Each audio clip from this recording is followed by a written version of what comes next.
the advertising industry is a huge driver of getting the messages from clients, from businesses that are making stuff and getting them into people's hands and changing their behaviors and altering the ways in which they consume and what becomes normal, like whether or not you change your phone every year, or whether you eat meat, or, you know. And Extinction Rebellion isn't about telling people exactly what to do to change their behavior. We're not going, hey, Extinction Rebellion says no flying, no more meat, da, da, da. What we are saying is we want citizens' assemblies to help decide what we are prepared to do as humans, as citizens, and giving that power back to the people. But the environment in which we are acting and trying to make these changes is in many ways set by influencers, and not just influencers as individuals, but by the businesses and corporations who exert influence on our society. And the most visible form of that is in advertising. You're listening to the Spaceship Earth podcast with me, Dan Burgess. Welcome to the show. Thanks for tuning in. This is episode 25. In this episode, I'm in conversation with Will Skeeping from Extinction Rebellion. So what is this podcast all about? Well, we're living on a life-giving rock called Earth, hurtling through space. How bonkers is that? But like a spaceship, we have a finite amount of supplies and an intelligent operating system which keeps everything replenished as long as we all respect it and use it wisely. So an understanding of how this system works, along with deep cooperation between humans and all life, is essential to keep us and the spaceship flying. Buckminster Fuller once said there are no passengers on Spaceship Earth. We are all crew. So in this podcast, I'm riffing and having conversations with humans involved in restoring and regenerating, raising awareness and shifting consciousness, reimagining how we might live more beautifully through creativity, care, ideas, collaborations, community, new forms of business, and much more. I talk to artists, photographers, entrepreneurs, activists, writers, designers, strategists, adventurers, healers, creative mavericks, and many more. I believe their stories can inspire all of us to become more planetary, to fully participate as crew on the Spaceship Earth.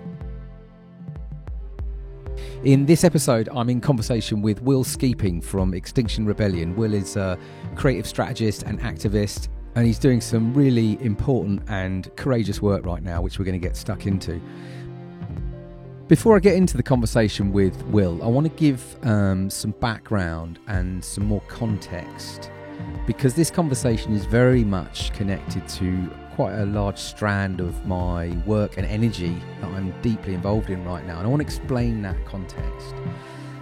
So it's a bit like if you've listened to the Spaceship Earth podcast in the past, you'll know I have some of these rambling episodes. So this one is a bit of a mashup of some of my rambling up front and then a guest episode. So it's you're kind of getting a 2-for-1 here, you know, which is a bit of a bargain. So anyway, for those of you who may not know, I've spent much of the last decade working in and around environmental, ecological issues, nature disconnection, climate change, sustainability challenges, and quite often the perspective I'm exploring is from sort of a post-consumerist point of view, like how might this stuff, how might these challenges be solved if we could start to view them as a participant, as to be in relationship with this stuff versus to sort of be separated as a consumer. And that work for me has been as a strategist, as a co-designer, a creative activist, and my work has spanned and continues to do.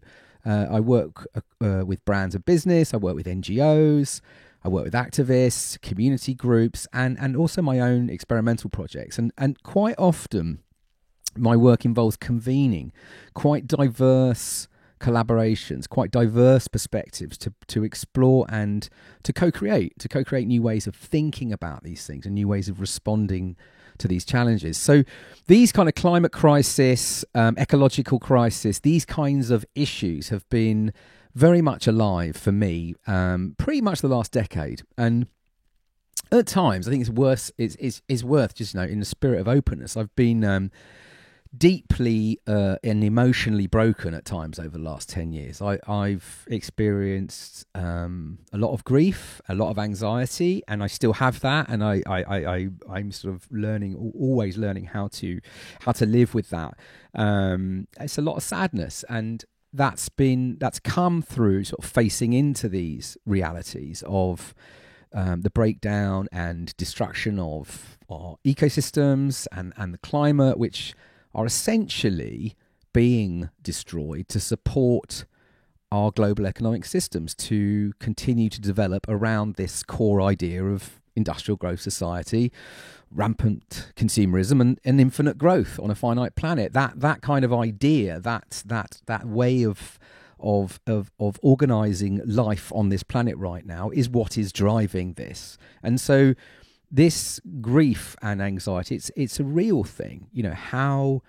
How do you deal emotionally with what is happening to the world around us? And I think, what's sort of, as much as this is really uncomfortable and frightening, whatever, I think what's interesting is that stuff is starting to come through a lot now. We're seeing a lot being written and researched on this whole area. And I'll link to some of that in the show notes.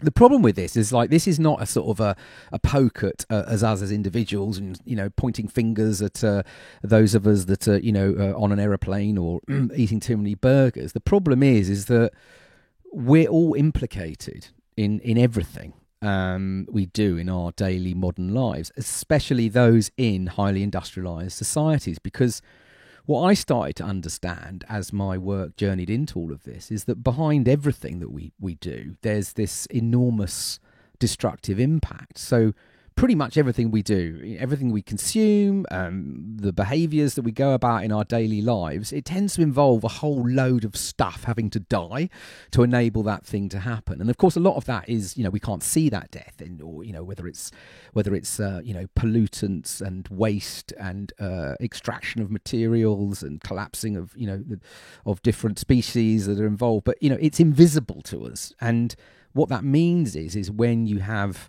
an entire kind of global civilization that are pursuing that idea, ecosystems are therefore collapsing at a rate where the conditions for life itself are starting to teeter in the balance. And that's sort of where we find ourselves. And just to reiterate again, this isn't a blame thing. This is nobody's fault. We've been born into this. But we're now at a time where individual actions are clearly not enough. Of course it needs individual change, but without this kind of systemic change, we're not going to make this. So, our entire economic system is designed to support and encourage this way of life. It's virtually impossible to exist without being part of the destruction. I would say it's actually impossible. So we're in this crazy place, this urgent place where time is really running out for meaningful change to happen. And we need systemic change to make the kind of rapid shifts needed to evolve to this a new way of being on this earth, with systems which honour the most vulnerable, who are currently the most implicated in the destruction being caused by industrial growth society. We need systems that support all life and biodiversity, because guess what? Without that, humans can't survive. It might seem obvious, but it seems like our ruling classes and our political powers just do not understand this basic fundamentals of how life operates. We need systems that are based on ecological principles, that are based on limits and scientific realities, and where community connection and relationships are sort of core design principles. So often, over the years, what I've found is that my energy and the work that I tend to do is often exploring how to encourage more creativity to immerse and journey into these enormous challenges and then to sort of respond from there, because we've never faced these kind of global complex issues as a species ever before. I mean, that's, this is the human has never been in this position. And so we need a kind of a creative revolution, really, to reimagine a way through this. And I think this is why creative courage is going to be essential, and why anyone who considers creativity to be part of their work, and I'd argue that's pretty much all of us, needs to step up and get involved now. But I think, to be honest, I mean, I'd sort of given up last year because I just couldn't see anything happening. But, things have changed in the last year. The energy of the school climate strikes, the energy of Extinction Rebellion. And at the start of this year, I started going on the student climate strikes with my son. And I've podcasted about this in a previous episode back in Feb or March, I think. But I started going on the climate marches with him, and these are the school strikes that have been happening every month.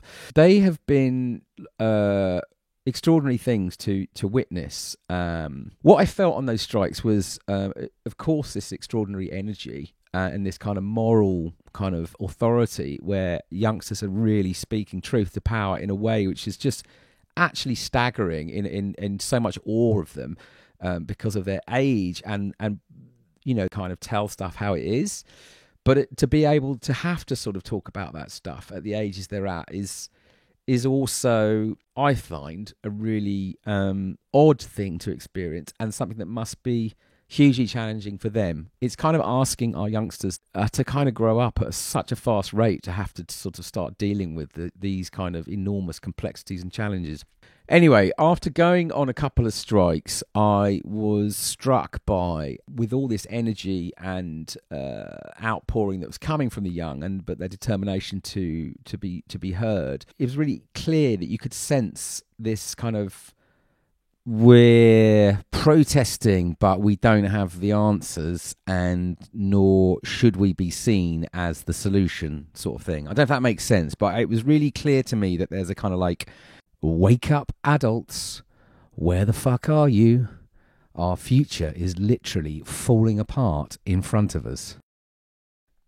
So I wanted to see how we could help, and I reached out with my Good for Nothing hat on, which, if you don't know, Good for Nothing is a project I co-founded, co-created about 9 years ago, which has a very simple mission. It tries to convene, mobilise, bring kind of creative energy, talent, networks, ideas around projects of social environmental change, epic projects trying to do really important work in the world that tend to be have very little resources, and Good for Nothing brings energy and creative energy around those things and tries to help accelerate those projects and accelerate their impact. And it runs as a gift. It's a generosity project, so people give what they're good at. So anyway, I wanted to see how Good for Nothing could help, and I reached out to Greta Thunberg's Fridays for the Future platform in Sweden, see how we might, how we could help support this growing movement. And long story short, connected with the UK, the fledgling UK movement, which is organised through UKSCN, which is the UK Student Climate Network, which represents the school strikers. So from April this year, started supporting through kind of monthly Good for Nothing meetups. And we were just supporting with kind of communications, advice and strategy, and some mentoring and some digital experiments that we ran with them. And then in June, there was this decision that was made globally across the school strike movement around the world that it's time for the adults to step up, where the adults are needed. And so this, starting in September the 20th, there's a call out now to mobilise vast numbers of adults alongside the young people to strike for climate and ecological action. And so we decided at that moment to up our game from a Good for Nothing perspective. And so we formed a collaboration, so Good for Nothing with UKSCN with another awesome crew called the Glimpse Collective. And I've had James, co-founder of Glimpse, on the show in a previous episode. And so together we designed an open creative challenge to the advertising media industry to use their superpowers of creative persuasion to help mobilize 1 million people to the climate strikes. And that's a big chunk of adults, especially, that we're trying to focus on. So we ran a we ran a one-day design sprint. We developed a remote brief, which has been accessed about 100 odd times. We ran a design sprint for about 50 folks, and a bunch of different ideas have emerged. And there's this kind of self-organizing network of crews and agencies and freelancers that are taking part. And I think there's about a dozen projects that I can see that are starting to go live. Which hopefully over the next 3 weeks are going to be pumped. But they range from sort of communication campaigns to kind of digital content, challenges into the industry, street activations, PR stunts, people opening up networks to media, all kinds of stuff. And it's super exciting. I'll link to that in the show notes if you're interested. But critically, this activity that I've been really driving hard with over the last couple of months, it's landed in a context, if you like, of multiple interventions and activity within the advertising creative sector around the climate and ecological crisis. And that has happened because of action from Extinction Rebellion and from the work that Will's been doing, which we're going to talk about in the podcast. And I think this is interesting. So a letter was put out to the industry in May from Extinction Rebellion, which was a kind of wake-up call. It was a wake-up call to the industry around the climate and ecological emergency. And it was picked up by the trade media and covered widely. And we'll be chatting about that in much more detail in the conversation to come.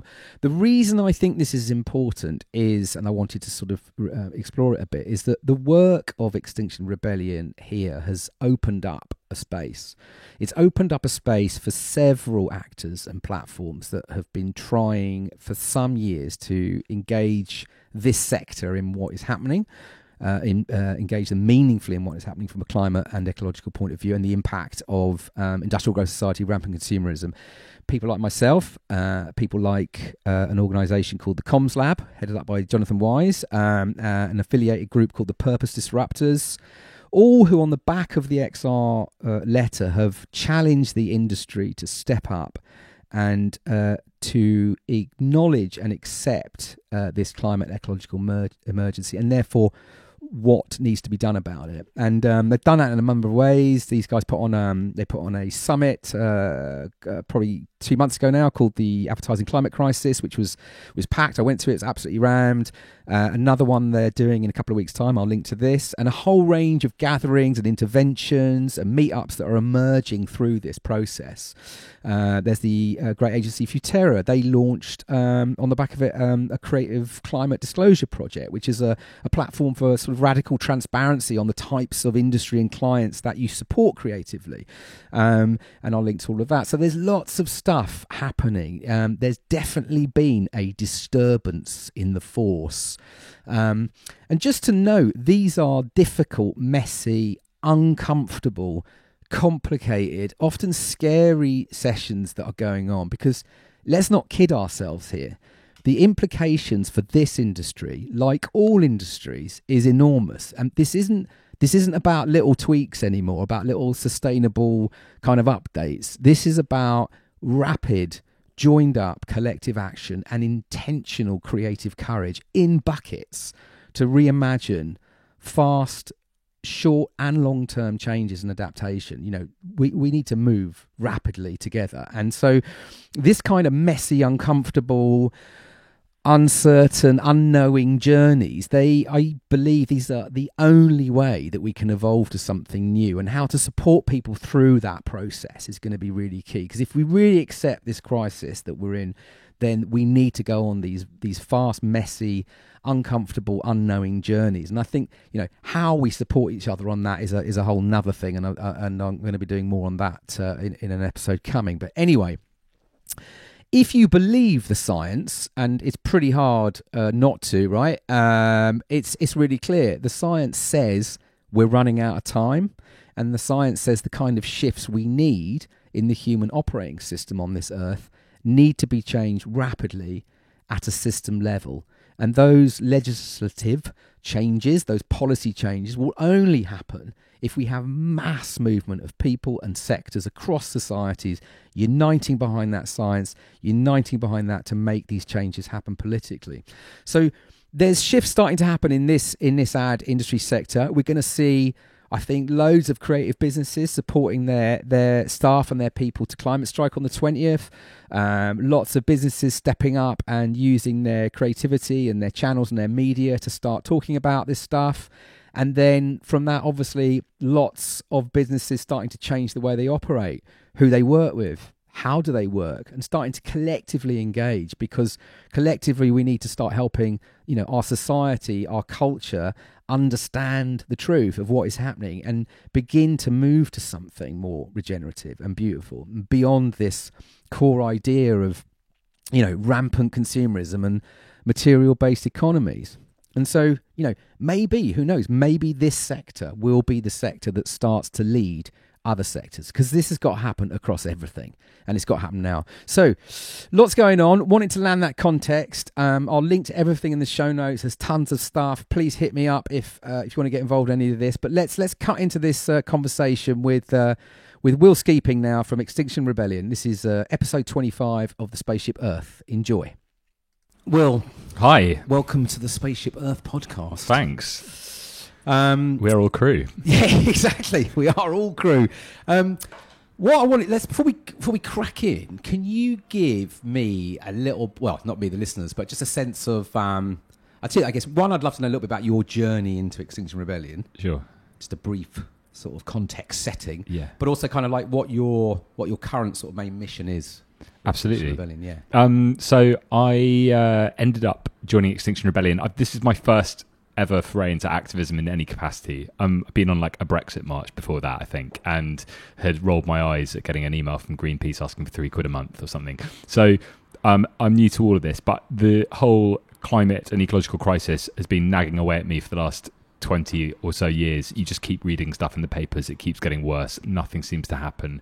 There's no real change, and it just gets more and more depressing, and you begin to notice it in your real life. As I've got older, I've just like anecdotal stuff from my own life becomes like shockingly apparent, be it insects on a windscreen in the 80s to now. You know, it sounds crazy, but it's real. So whether or not that is a sort of bigger symptom, it certainly jarred me into action. And I moved to Copenhagen for a few months, thinking about sort of hiding out in a kind of eco paradise, or what felt like one, with lots of nice people on bikes and friendly attitudes, and realized that there was no way that was going to make a difference in the bigger picture. And I've got a background in advertising. I've got a background in media communications, used to work at Google, did some stuff in music industry for a long time, content and whatnot. And got to this point where I was just like, shit, nothing is going to change here. And I almost joined a bunch of preppers in America with guns in Portland, learning how to like skin a rabbit and live in a tree. And then I slipped a disc in my back, which is probably stress related, and realized that I was definitely going to be lunch for someone if I didn't do something. So I ended up coincided exactly the right time with someone posting Extinction Rebellion stuff online, a big launch date. I saw the logo. I was like, that's really cool. I read the blurb. It didn't look like something from an NGO. It looked like a real thing, and the people who were recommending it to me looked like, you know, they were great old friends, and I thought, this looks amazing. Turned up at the launch date, the Rebellion Declaration Day outside of Parliament. I came home a day early from Copenhagen. November, was it? October last year, October 31st. One of my last flights back to London. Came home day early, turned up thinking, yes, this is going to be loads of trendy, cool people, and it's all like, this is how it begins. And I turned up and it absolutely wasn't, or at least I didn't see that side of it. I saw a load of people who looked a lot like activists as I knew them, but I also saw a lot of people like me looking confused and like wondering where the party was. And I think we all simultaneously went, shit, we can really add value to this. We can be a part of this, and we can make it what we want it to be. And it seems that like everyone who turned up, and there were quite a few hundred, all had the same feeling, and there was this desperate urge to project onto this to make it more than what it was. And as a result, you know, everyone feels deeply emotionally invested in the growth and development of this incredible movement. And I've been full-time since day one. I dropped the projects I was doing. It seemed like a no-brainer. This was the one. And here I am 8, 9 months later, 10 months later, whatever it is, and we're heading towards our second rebellion. Yeah, and it's fun, isn't it? Because it seems like a hell of a lot has happened. You started off like that, and then currently you've got quite a distinct kind of mission that you're spearheading. Can you tell us a bit about that? Sure. So in the process of sort of joining in full time, I've ended up touching a lot of the different projects a lot across the movement, and some I've gone really deep into, some I've sort of just had a little surface look at and see what I can do to help. And it's a sort of nice way of joining the dots between what's happening. And one of the things where I think we can all add value is thinking about the skill sets we've got, the audiences we understand, and the language they speak, and working out how to sort of essentially target or to challenge or to bring them within and wake them up to this climate and ecological emergency that's affecting us all. So in my case, I'd previously or recently been working in advertising. I was at McCann for a couple of years. Lovely people, Rob and Lowell, awesome. And had a slightly less pleasant time at Virtue, which is Vice's agency. But in the process, you know, got a sense of what was going on in advertising, and realized that there was a sort of slight, you know, there's a miscommunication failure in a communications industry. And that these are people who hadn't woken up to their role within the climate crisis in the way that I hadn't really woken up to it until Extinction Rebellion came along. So yeah, I'm now involved in a challenge to the advertising industry, and it's not something I'm doing alone.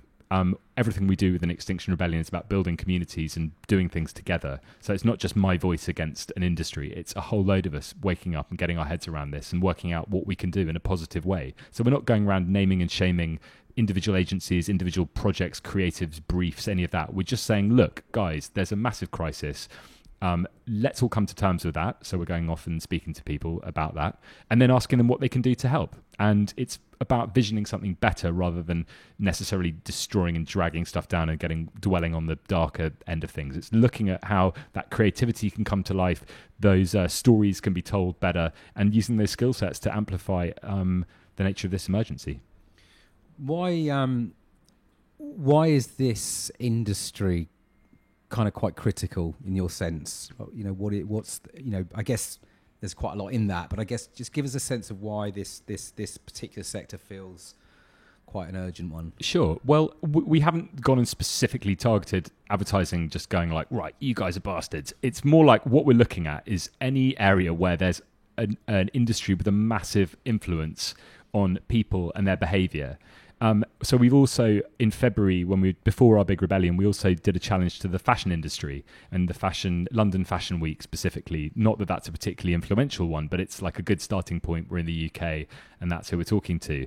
And again, the fashion industry plays a massive part in people's behaviour and their consumption habits. And that's something the advertising industry does as well. It's like, across digital, across all the spaces we consume, think, read, those spaces are funded by advertising in many ways, and the messages people are seeing make a difference to the way they consume and behave. So if ever there was a platform to speak to and use or to make better, this is definitely one of them. One of the things that's always sort of fascinated, terrified, but also something I've been working with a foot in this industry for quite a few years as well, and I guess the more I've learnt and understood about how much, when we talk about climate and we talk about carbon and stuff, but how much emissions are embedded in consumption. So we often think, I think, in our society, as we learn more and more about climate change and now obviously climate crisis and this kind of reframe that's going on. But for most people, my sense is that we think of fossil fuels, we think of these kind of big companies and whatever, but actually, when you look into it, how much of our consumption is, emissions, if you like, are a symptom of consumption. They're in everything. Sure. And when you look at everything from the food we eat, the drinks, the travel, the things we buy, there's so much in that. And then, if let's look at the UK, and then we have an advertising spend per capita that's sort of second highest in the world or something. Yeah. It's interesting, right? Because it's not only, I guess, the influence of the ability, I guess, of this industry to influence, but actually it's sort of the engine room in many ways of part of the problem, which or I at guess least is what makes it so Or tricky. it's the steering room or something, Right. but it's definitely like on board that vessel which is moving there. I think it's worth pointing out at this point that Extinction Rebellion is not solely concerned with the climate crisis. It's the climate and ecological crisis. Yeah. And that means like a massive loss of biodiversity, habitat loss. And we consider that the same root cause of climate change and biodiversity loss comes from this like completely sort of fucked attitude to all aspects of society that we've built. Yeah. So with that in mind, I think it's like... it's worth considering that, like the advertising industry is a huge driver of getting the messages from clients, from businesses that are making stuff and getting them into people's hands and changing their behaviors and altering the ways in which they consume and what becomes normal, like whether or not you change your phone every year or whether you eat meat or, and Extinction Rebellion isn't about telling people exactly what to do to change their behavior. We're not going, hey, Extinction Rebellion says no flying, no more meat. Da, da, da. What we are saying is we want citizens' assemblies to help decide what we are prepared to do as humans, as citizens, and giving that power back to the people. But the environment in which we are acting and trying to make these changes is in many ways set by influencers, and by not just influencers as individuals, but by the businesses and corporations who exert influence on our society. And the most visible form of that is in advertising.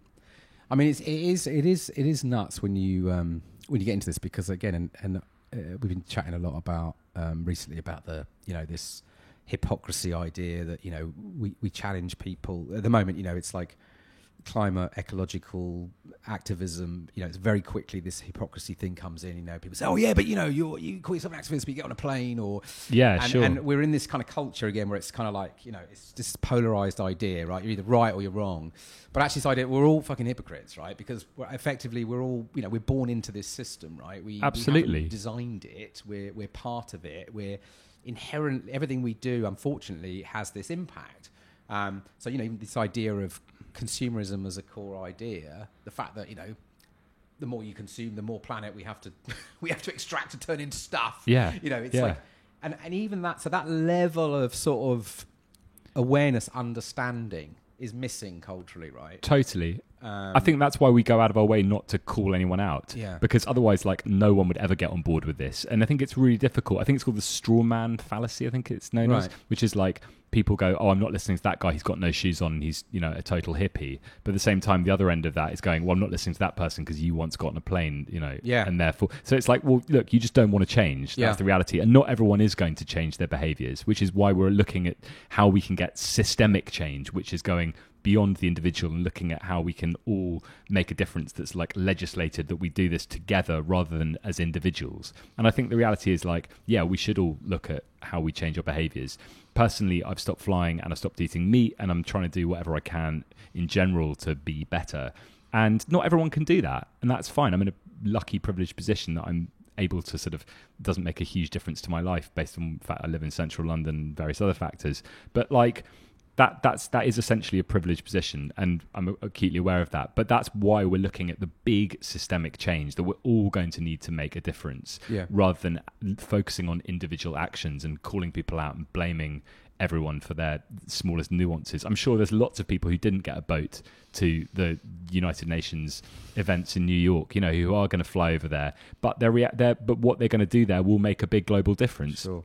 Having said that, I saw what Google did the other week, where they had a big climate summit as part of and they flew in, and everyone turned up in their massive super yachts and they're flying in on private jets. And you think to yourself, fuck, what kind of PR muppetry is going on there? Fire your team involved in that. Come on, this is, it's an emergency. Do you really, with all that cash, you couldn't have just got a few Hydra, boats and done this in a nice way? And I don't know. It just feels like, I'm not calling out Google in any of this, because I'm, nice one for having a summit, and congratulations for even theming it around this. They could have done it around AI or any other kind of geoengineering or something much more terrifying. Or these days it's probably spaceships. But whatever it is, shout out for having got that conversation moving and hopefully leveraging all those billions of dollars there. Let's just hope that the reality is that from that, summit came some significant change. So let's go back to so if we think about let's just think about the ad sector for a while. So I think it was when was it? Was it May or something, when there was a letter that was put to the industry? I think the April Rebellion had come to a finish, right? And it was quite a provocative letter that sort of went out.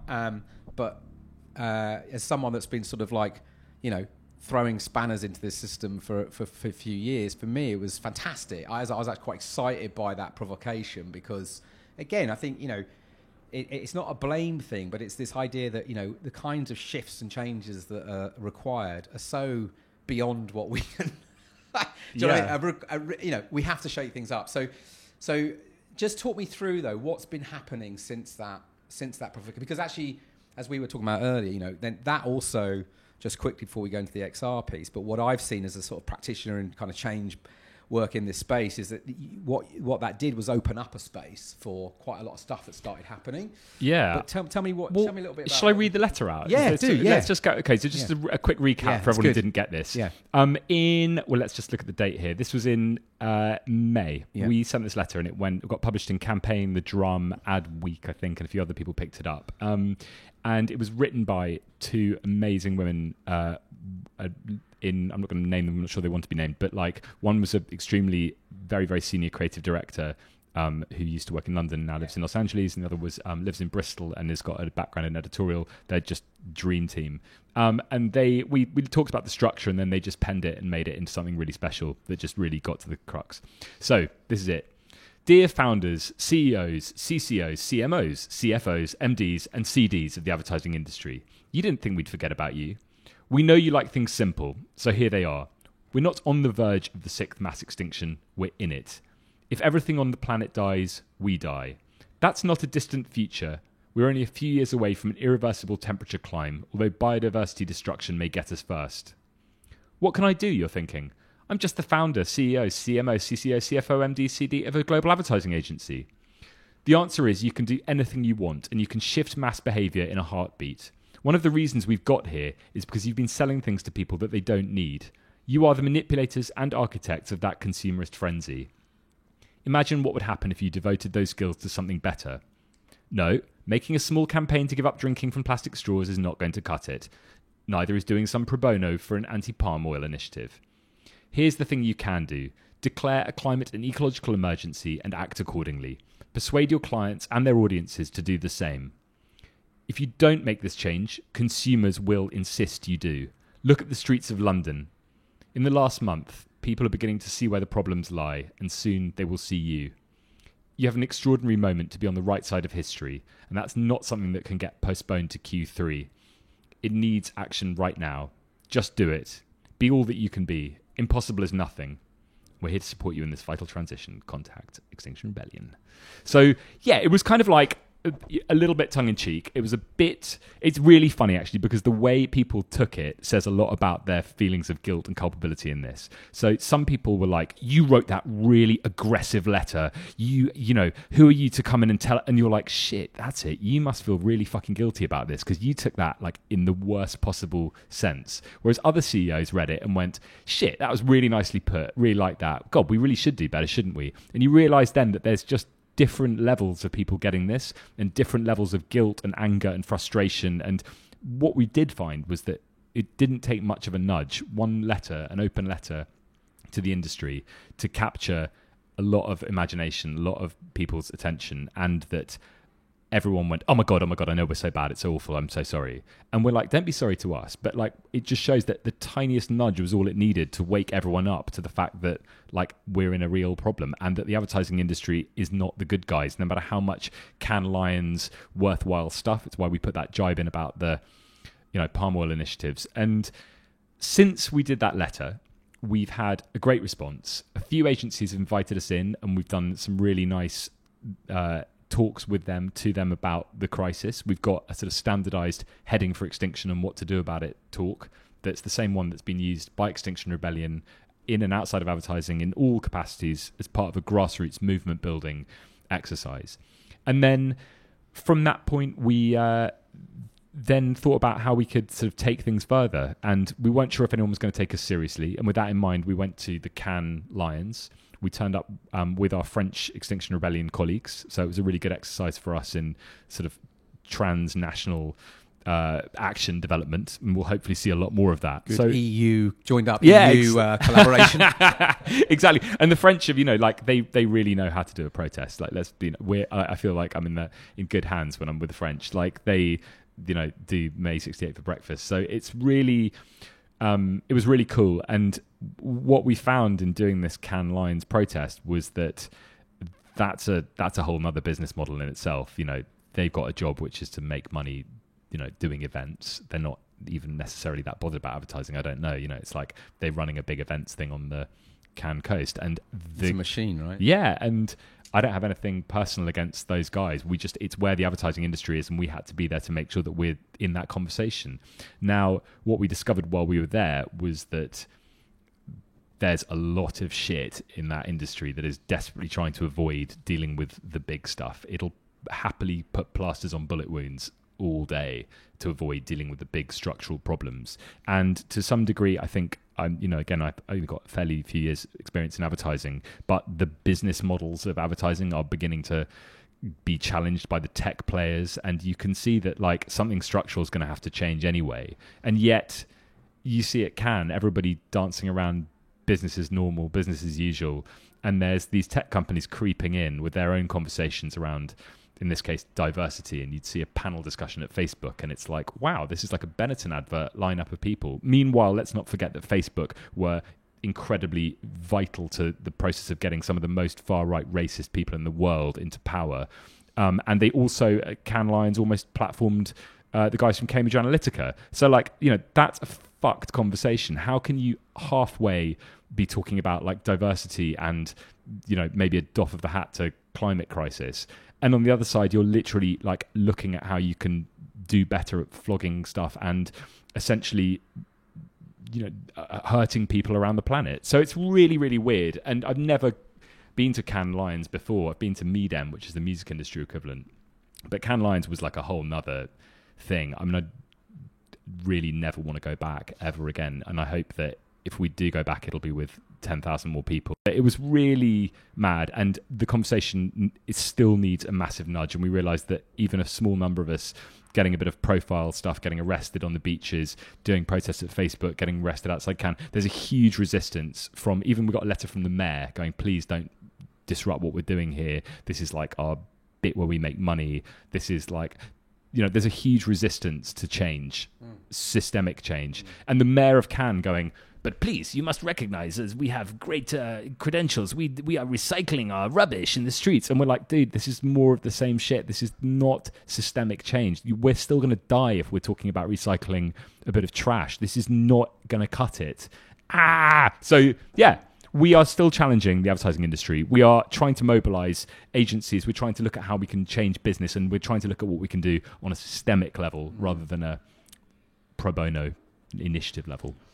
And what's been, so since then, you've been doing the talks. Yep.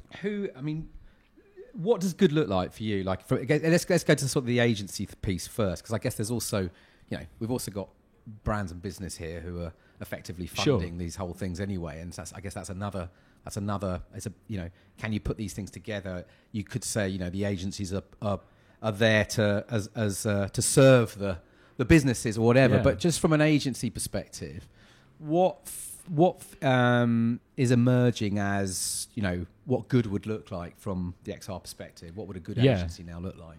Well, it's really funny because we did the talk at Wieden and Kennedy and we were invited in, and I've got to say I was really, really impressed by the way they got their head around this and the proactivity of inviting us in, and then the response from the top down from CEOs and all the rest of it. And that was, for me, like really heartwarming to see an international agency, whether they're independent or part of a network. You know, there's an independent agency, and they came in and they engaged with the ecological and climate crisis on an emotional level.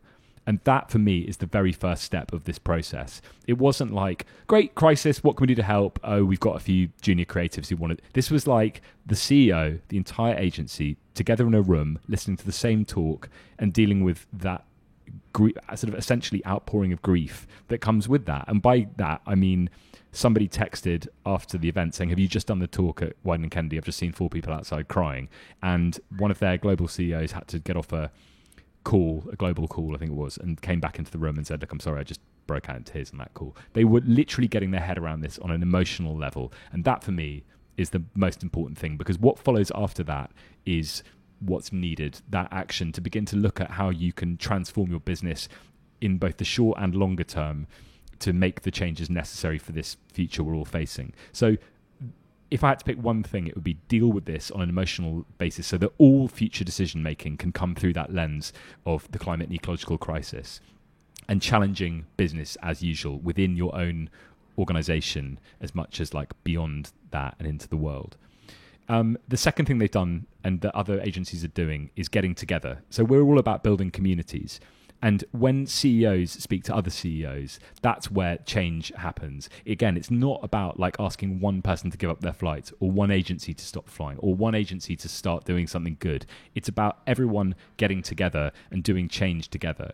And with that in mind, what we're hoping will happen is that as we do this roadshow around the agencies, as people begin to ask us to come in, as they speak to other organizations who are doing similar challenges, there's these great guys, Purpose Disruptors, who are doing really cool stuff. The stuff you're doing, and I hope you're going to mention this in a second, but like we're hopefully building a kind of a system, an environment in which like change is both like profoundly acceptable, also something aspirational, and one in which like people can work together as a community for change. So we want the CEOs of an agency to phone up the other agency CEOs and go, guys, how can we move together? How do we hold hands on this one, metaphorically or in real life, and charge forward? So how do we make sure we all drop our toxic clients together? How do we make sure that like we use our powers to tell the truth together? How do we all go out on the streets and work from the streets during the next Extinction Rebellion? Like, everyone knows how to work remotely. Why not just set up a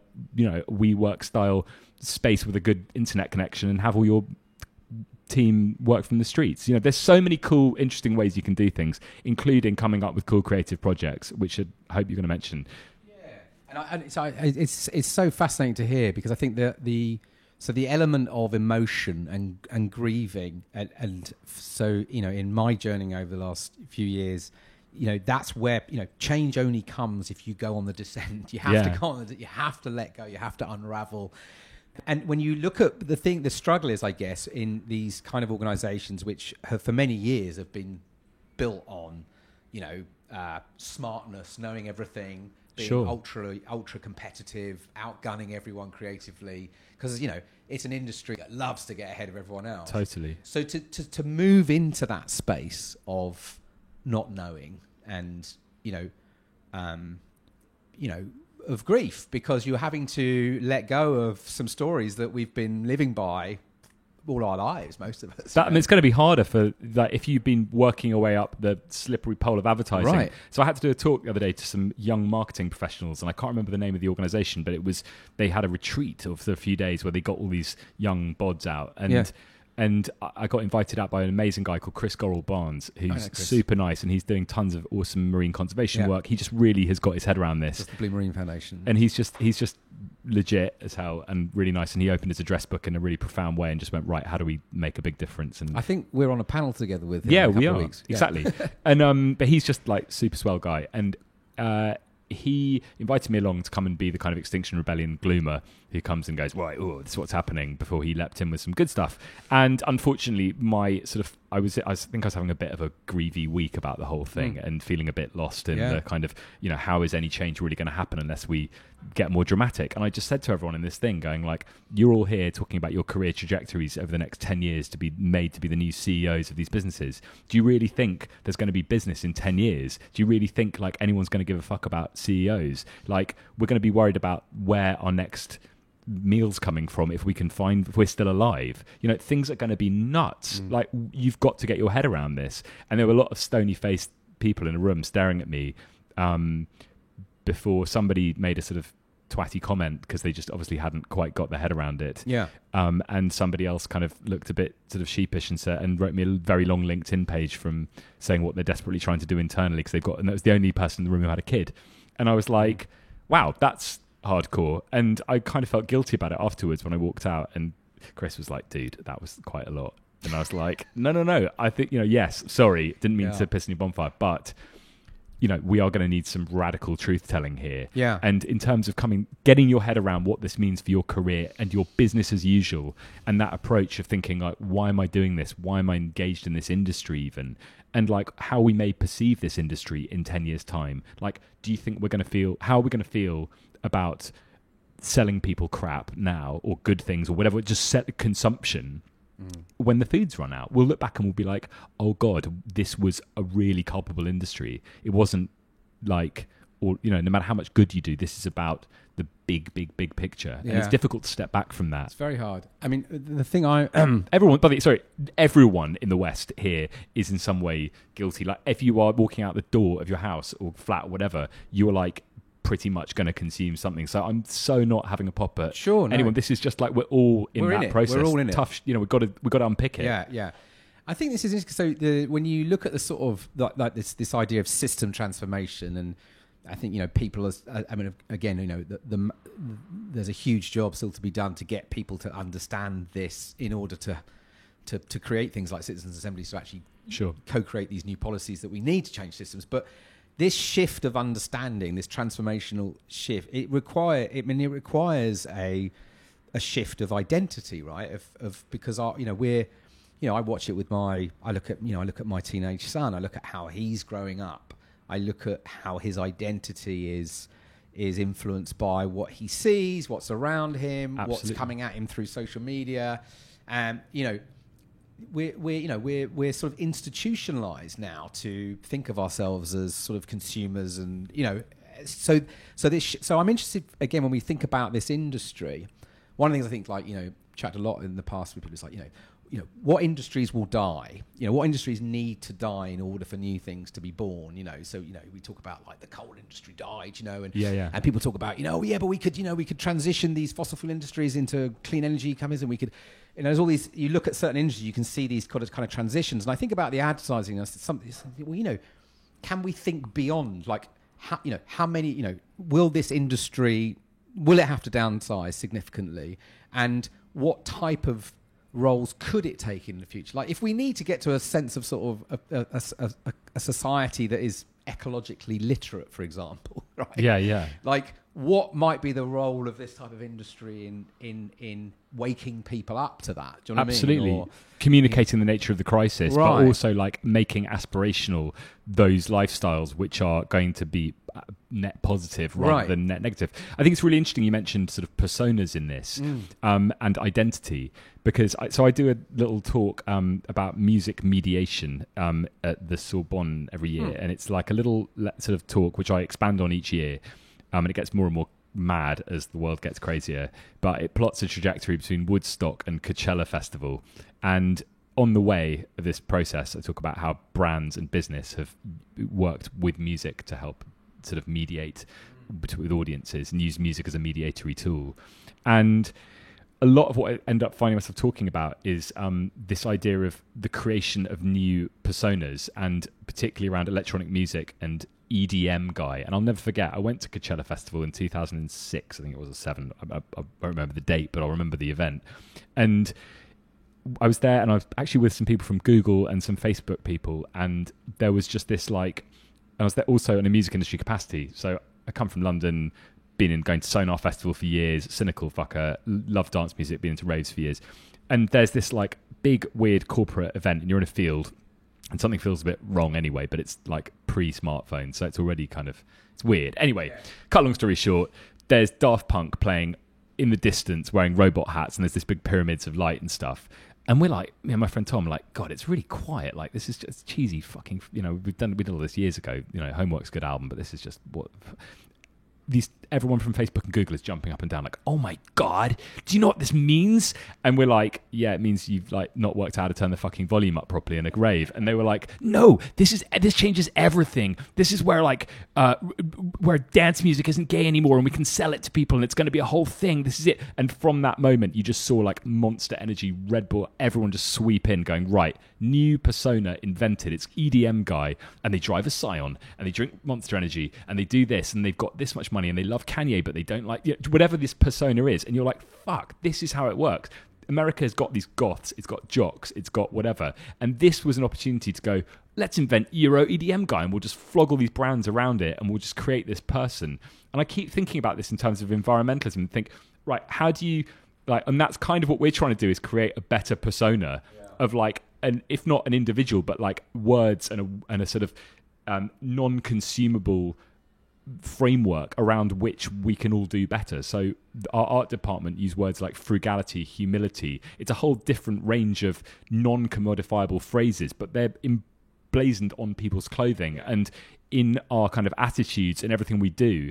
And that's really useful for helping to build a new type of kind of accessible identity, which people can help sort of fill or build on if they want to, if they don't have that sort of... And we're not trying to create a type of activist. If anything, like that's the opposite of what we're trying to do. Yeah. We're trying to create a space that's open to everyone. But if you have those skills, if you want to make aspirational doing better, for people, and to make that accessible. And it's not going, oh yeah, it's a bunch of guys with dreadlocks on a bridge. By the way, thank you very much to all the guys with dreadlocks on a bridge, the first responders to a climate emergency. So we should never slag anyone off like that at all. But if we're trying to get the next million, 10 million, 100 million people on board with this movement, there's an amazing way that advertising industry can help target and build and grow that and make it look accessible in the same way that Extinction Rebellion has made activism accessible and to help normalize people being on the street. And I like to think we've done a good job of that so far. Then this is the bit where creating an identity where it's fine to be vegan and it's good to not fly, and those things to be aspirational instead of it being cool to take a sky shot out of the window of your plane or to be seen on a private jet or any of that jazz. It's like, let's make an identity, let's make identities, and let's support those identities which are doing better. It's brilliant. And I think I guess I think there's another really interesting edge I think that's emerging with all this stuff. So what I've experienced through the Good for Nothing journey over the last 9 years, like when I started Good for Nothing when that was the last time I worked in an agency, and I was struggling with the lack of engagement in these issues from the corporate clients. So it was like, well, let's just do something ourselves, And at that point, it was like, well, where are the interesting activists, and like, can we bring them creative help? And can we create these kind of environments where people can help these things? It was a hack type idea. But what became really interesting to me quite early on was it wasn't just about what you were doing for the cause. It was the people that were giving time. There was a kind of aliveness that people start going, shit, I'm doing some stuff. It's a Saturday. I'm helping out this group, or I'm using my skills. That might be I'm a writer or I'm a designer. Yeah. Or, we used to have DJs come and just play music, or someone would cook up food for 100 people, And it was the participation.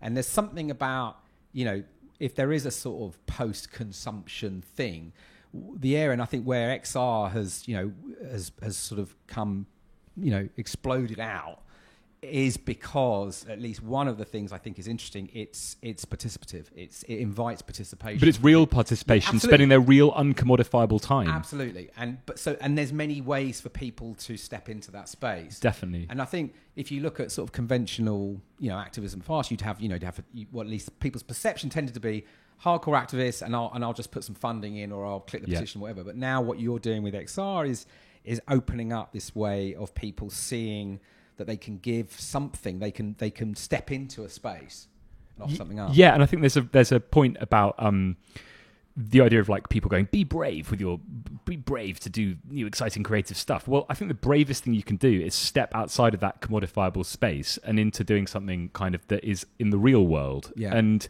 I think that the phrase we've used in an upcoming piece that's going to be in the Drum is inviting creatives to do their creative work in the news, not the ad break. Be a part of like where the actual real world happens, not in this safe space that's highly restrained and the barriers are kind of defined and you've got a set time. There's no one telling you, there's no brief. You can do whatever you want. You don't even have to obey the law. That's the beauty of this. There's no health and safety. Just go off and do it. It's dead easy.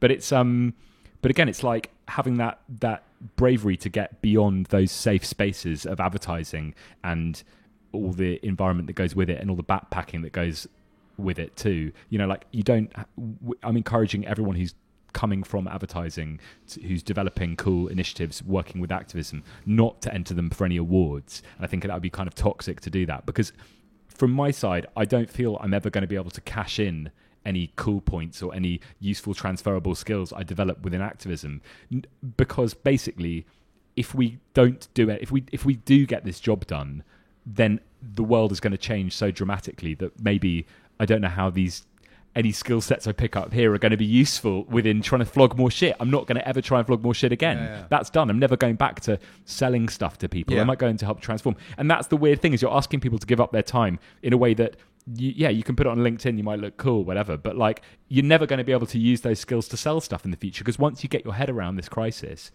you recognize that business as usual continues. It's all over forever. All of this, the industry, everything you've done, every piece of culture we've developed as humans up until this point is going in a big bin and no one's going to give a fuck. And the other option is that we have a massive transformation of everything we're doing, and business as usual is going to end, and all the criteria we've set ourselves, those awards and all the rest of it, like you said, are going to they're going to be irrelevant blocks of metal and glass on, precarious, probably burning mantelpieces. Yeah.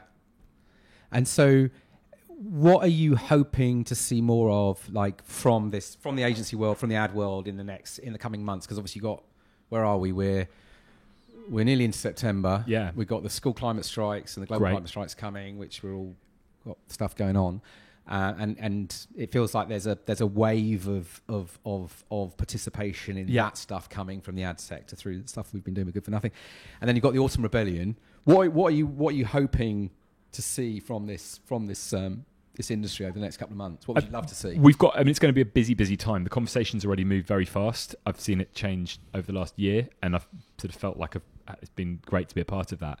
The bit that we're heading towards is September. It's the school strikes on the 20th to the 27th. There's going to be loads going on there. Greta Thunberg's actions and activities and what she's been building and how that's going to happen globally. Now, if everyone doesn't know, there's a thing called climate justice, which is a term you sometimes hear at protests, and I have to explain this because I only found out about it embarrassingly late after I joined Extinction Rebellion. But it's really like the crux of all of this, and it's around inequality. And climate justice has a few axes. The first is understanding what we do in the West has a massive impact. It creates an inequality with all those people on the other side of the planet, the majority world, the global South, where what we do and our consumption habits destroy their world, and it's already affecting people in a big way all over the planet. The second one, and this is the one which is concerning for school strikes, is what we do now in the present creates a massive inequality in the way that people in the future and future generations will live and their abilities to enjoy our planet in a normal way, and their lives are going to suffer immeasurably. So if you're concerned about people on the other side of the planet who aren't you, and you're concerned about future generations and there being at any point in the future, then like this is a really busy time to get stuck in. And the third one, by the way, is like what we do as humans affecting the rest of our biosphere and all the animals and plant life and everything within it. So climate justice is a vital part of getting your head around what you can do. And if you've got your head around this, the first thing you can do is get involved with school strikes. That means like go on strike as an agency. If you're a CEO, support the people going on strike and encourage them to do so, and go on general strike over that week. And I think this is something that Greta's really appealing to everyone to do. And it's trying to create an environmental disruption, an economical disruption, which will lead to people really waking up to this as a bigger cause. And I highly recommend any CEOs to support their businesses, support all their staff in doing this. The conversation is moving very fast, and if in a few months' time, if you don't do it, you may really regret it because you might look like one of the bad guys for starters if you're bothered about appearance and image. The second thing is off the back of the school strikes, which is great, and it's the kids, and that's awesome, and they are who we're doing this for, essentially. Extinction Rebellion, I'm not saying like, oh, and this is when the adults come out, but it's definitely like, it's still an incredibly nice space to be in. It's like the most family-friendly protest. It's profoundly and only works when it's non-violent, and we've had 0 incidences so far. We train people in non-violence, and it's an amazing thing to join in and be a part of. There's no, you don't have to get arrested. I can speak. In the April, me and my son were up in London on the streets, and he was desperate to go through the arrestees workshop, and we did that, and then he was desperate to get arrested, and I was like, look, this is going to go on for a few months, so let's pick our moment. Yeah, exactly. But you don't people may get arrested in front of you to cheers and applause. But it was a beautiful, for me, again, as someone that's been sort of like, active for years, I was blown away by the energy. But also, one of the things that some of my peers were asking about, well, what is really going on here? And I said, well, actually, one of the biggest, most interesting things I thought was the fact that it's creating space for quite unusual conversations to start happening between the public. So actually Absolutely. You're having more people that are bumping into this stuff going, what is this? Yeah. And then the dialogue opens up, and then the ability for people to kind of interact around this stuff and actually make sense of it in a civic space. Totally. That for me was some of the most profound stuff, because you could see people going, I get it now. I understand. And this is about all of us. It's not about this, or, it's not, this is about our futures. And so these spaces that it's opening up, as well as the protest itself. It's about also showing what's possible if you want it to be. You can just turn 4 lanes of traffic into a festival with a skateboard ramp and free vegan food and gigs and all the rest of it. You just have to have the will to do it and enough enthusiasm to make it happen. That's all it is. So it's all about visioning a better future and trying to show how things can be better if we want them to be. And with that in mind, I guess we're calling out to all the creatives, all the people within all advertising industry, sort of who have a skill set and who want to bring it to what we're doing, to help us vision that better future. And that means joining us in our protests and offering your creativity and your time towards helping make the protests the best thing that they can be, and they are going to be, profoundly meaningful if we get the job done. We're not building a new annual Glastonbury. We're not doing like, this is going to be part of the cultural calendar of the year. This is not about that at all. This is about actual change. We've got 3 very clear demands. We need them met by the government. We need everyone to sort of transform their thinking. And if this is another awareness raising exercise, well, that's cool. But like, it means that we're going to have to come back in April, much in a different capacity, and we don't know where the conversation will be by then. We don't know if there'll be radical climate terrorists by then. If I was from the Maldives, I'd be pretty pissed off. We don't know if the police will have tear gas by then. We don't even know what's going to go on with the sort of current state of politics. We've got a very small window to do something where we know basically what sort of, approximately where the rules are and where we can play and make room for action. So yeah, come and join us. And if you just engage in the conversation with us and with all the other people who are waking up to this, and most importantly, build community. Speak to your colleagues, speak to people who are your adversaries from other agencies, and stop treating them like that, and recognize that we're all on this spaceship together. Yeah, I like that. Does we can talk about the wrap up and some links to how people can connect into this now. We've got more people within the sector that are wanting to step into this space. It was one just final thought was actually back to Glastonbury quickly, but it was just I was watching Gail Bradbrook talk at Glastonbury, and what was interesting for me was how she was talking to the crowd there as actually like, we are so privileged in this country. Yeah, seriously. When we look at what's going on with the meltdown that's occurring already all over the world, that actually, it's our duty really to step forward now, because... I'm so glad you brought this up. Yeah. Absolutely. Yeah. Like if you're, in my case, white, fairly privileged male living in central London, like, it's my absolute duty to do something. And it's much, much harder. There's people on the front lines. I co-edited the Extinction Rebellion handbook, and I had to, speak to, talk to, discuss these issues with people on the front lines in other countries. Like activists are being murdered around the world by governments and big companies. In France, some of my colleagues who did the Cannes protest with us got tear gassed a week later, really quite unpleasantly. It's like they're not fucking around, and we're in a very privileged position in London, in the UK. And also, I say that as a white male. If you're a person of colour, you go through a very different perspective on police and the arrest process. But again, we're not asking everyone to get arrested, and we do respect that people have different experiences within this. But I feel it's certainly my duty to do what I can in this current environment. So yeah, it's a much bigger global picture, and since we've got essentially quite a sweet deal with the rule of law currently being in place, and Priti Patel hasn't sent the army on the streets yet, we need to do whatever we can while this window is open. Which again, just sort of as we close this down, I guess it's just like, again, thinking about the creative sector and beyond advertising, right? Thinking of all these cultural sectors, film, music, because there's, again, the book as well is, I think it's a brilliant handbook which everyone should read, because I think it lands the context through the different essays. You really sense the interconnectedness of the issues that we're in and why it is this moment in time. But there's something also which talks about the sort of slight, is there something here about, there's the UK, effectively, we started this industrial revolution with bringing coal to the world and all this kind of stuff. Could we see this moment in time, and could it tip into actually reimagining how a nation, how we kind of develop as a culture, as a society, and what could we bring to the world at this moment in time? Because it does feel like there's this intensity in the UK right now with this. Can we actually? Because on the other side, you have people going nutters. Do you know what I mean? Brexit. Let's just get it over and done with. Move on. But we with a flow of creative energy. I don't know. It's going to have to come from a creative place, and one of visioning a better future. Because what happens is essentially there's also, you could say, the far right who are sweet for a bit of eco-fascism. Like, this is great. What a better excuse to make sure the wall you build is 45 times higher, so you can kick out all the Guatemalans and make sure they don't get into your country, or that everyone who's the wrong colour doesn't get access to the food. This is a dangerous time we're living in, and we have to make sure that the actions we take are all about visioning something better and communal and community focused.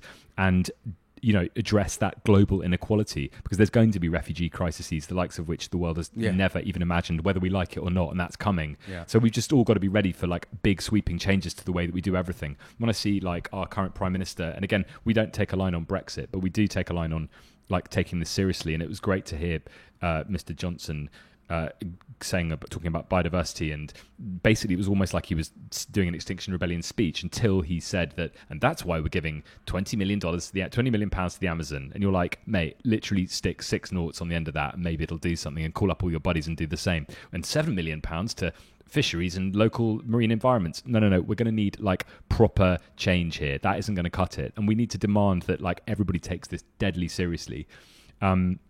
So yeah, I think it's. I'm really glad you like the book. It's very accessible. It's challenging. It's terrifying. It's beautiful. It's all those things. But I think again, that is the transformation that's needed. You have to go through these kind of.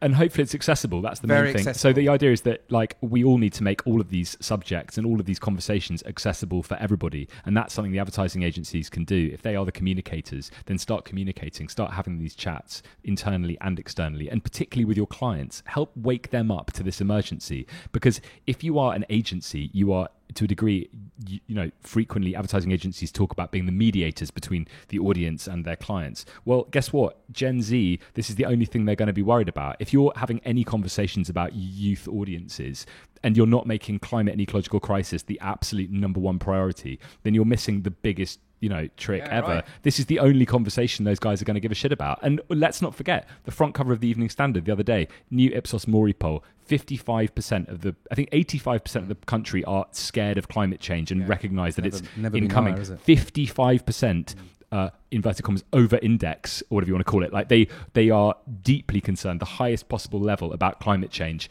And that's like a strategic line to bring into every meeting, every discussion, every creative idea. Like, this is the conversation now. Yeah. And it's going to touch every part of every other conversation. So to wrap up, if folks want to get on board, where should they go? You can either get in touch via email. We'll put that on I'll put that in. Yeah, earthsworthit@gmail.com. That comes straight through to me. And invite us in, and we'll do some cool stuff, and you can be a part of it, and you can help decide how we challenge this industry and be a part of that change. Brilliant. Fast thing, I always finish the conversation with, the phrase from the Spaceship Earth, there are no passengers on Spaceship Earth, we're all crew. What does that say to you at this moment in time? Big fan of Buckminster Fuller and his book, Operating Manual for Spaceship Earth. So I think about it a lot, and I think about the pirates who he talks about as being those people who are extracting stuff a lot. And I think the pirates have never been in clearer sight, and we need to do more, not to try and necessarily even attack them, but to find something better and find a better, improve our operating manual. Will, thanks a lot, man. Really enjoyed that. Thanks so much. So I hope you enjoyed that conversation with Will Skeeping from Extinction Rebellion. He's doing super important work there, Will and crew. I love that that thought from Will to the advertising sector about being brave to step outside the commodified space of the sort of commercial advertising creative world and step into the real world. To be creative in the news, not in the ad break, play in the real world, not in the safe space, is super interesting. Let's see what emerges. It's interesting when I think about the what feels like this enormous challenge of, like, you go, well, there's no way, how is a sector going to transform to something completely different? And it makes me think of Joanna Macy's work on The Great Turning, which I'll put into the show notes. And I've actually chatted about this in a previous episode with Andres Roberts, exploring bioleadership. The Great Turning is work that is based on exploring how we make this shift from industrial growth society, this extractive, polluting, destructive way of being on the earth, which we now understand, to the next phase of evolution, which is turning to something regenerative, in tune with Earth systems, within the limits of planetary boundaries, built around community and connection, and where all life is valued. It's amazing work. Joanna Macy's work is amazing on so many fronts. I highly recommend digging in. I'll try and put some in the show notes. But this particular work talks about three key actions that are required for change in a system shift. The first action is called holding actions, and it's the slowing down or the destruction that business as usual is causing to our living world. So to try and protect what is left of our natural ecosystems, for example. And there's lots of actions that you might use within that. Some would be protest, direct action, telling the truth of our impacts through communication. So this would be a key holding action for this industry. And a holding action also would be, dropping toxic, destructive clients. So toxic businesses refusing to promote and support those in our society anymore. That would be a holding action. So you can start to see in that frame where this industry could be playing more. And then the second action is called life-sustaining systems and practices. And this is all about kind of reimagining and re-engineering how we live, what we do, how we do it. And obviously there's huge amounts of stuff going on in that space across all sectors, looking at every element of life. But I think particularly in this sector, it's like, so when you think of in the words of in Joanna Oasis' book, there's a creative redesign of the structures and systems that make up our society. And so this would include, new ways of showing up, of thinking about our role as humans in society. And it's a questioning and a letting go of the old damaging ways. So again, in this sector, it's like, I think this would really start to tap into some of the stuff we've been talking about, about identity. So beyond consumerism. So, thinking about being really active about how we talk and how we story and how we communicate culturally around a new way of being in the world. And that feels like a really key area, again, that this sector could be really starting to intentionally play in. And then the third action is this kind of shift in consciousness when we wake up to see that we have a very different relationship in the world. We're actually part of something much bigger, where all life is actually interconnected. So, yeah, interesting. This kind of model, which I think is useful, or could be much more useful if we started to think more intentionally about these shifts. Just to kind of reiterate the urgency of all this. I mean, over the weekend that's just gone, the UN's top biodiversity experts said, unless world governments, consumers and businesses all work together to address the root causes of the current burning of the Amazon rainforest, the Arctic and forests in the Congo and Angola, the planet will continue careering towards a point of no return. We need to address the root causes, Pascal Palmer said. Even if the amount involved in extinguishing fires in rainforests was $1 billion or $500 million, we won't see an improvement unless more profound structural changes are taking place. We need a transformation in the way we consume and produce.